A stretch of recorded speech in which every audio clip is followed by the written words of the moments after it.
देश में प्याज का उत्पादन करने वाले राज्य महाराष्ट्र, मध्य प्रदेश, कर्नाटक, गुजरात, राजस्थान, बिहार जैसे और भी कई राज्य हैं।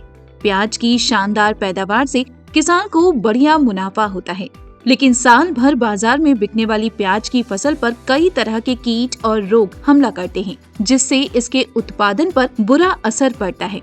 फसल में होने वाली बीमारियों में एक आर्द्र गलन भी है, लेकिन आर्द्र गलन रोग को समझने के लिए किसान भाइयों, आपको पहले सीडलिंग के बारे में भी जानना होगा।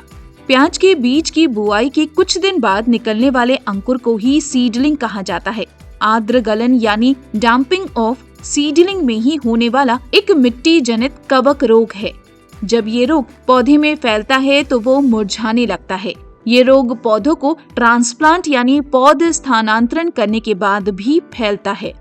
किसान भाइयों, आपकी जानकारी के लिए बता दें कि प्याज की नर्सरी में ये रोग खरीफ सीजन में ज्यादा होता है, क्योंकि उस समय तापमान में आर्द्रता ज्यादा होती है। ये बीमारी मुख्य रूप से पीथियम, फ्यूजेरियम व राइजोक्टोनिया कवकों द्वारा होता है।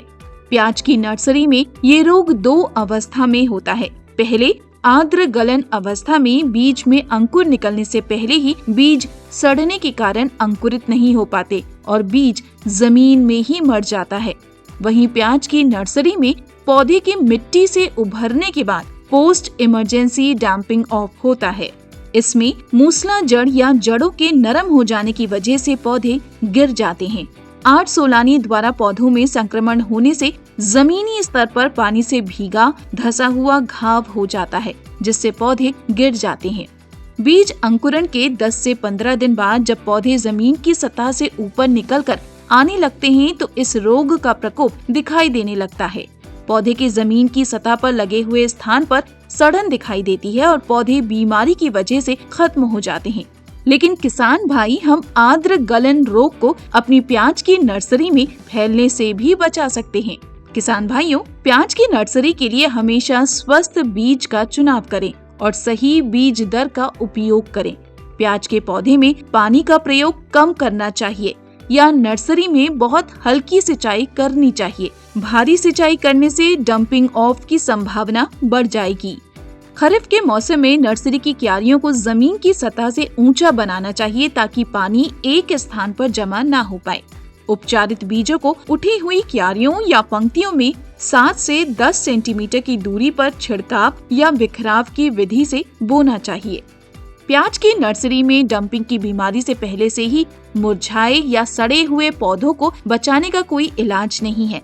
किसान भाइयों, आपको जब अंकुरों में डंपिंग ऑफ या आर्द्र गलन रोग के लक्षण दिखाई देते हैं तो आपको अन्य पौधों को बचाने के लिए जल्दी से काम करना शुरू कर देना चाहिए, क्योंकि मिट्टी की सतह पर अंकुर गिरने के बाद ठीक होने की संभावना न के बराबर होती है।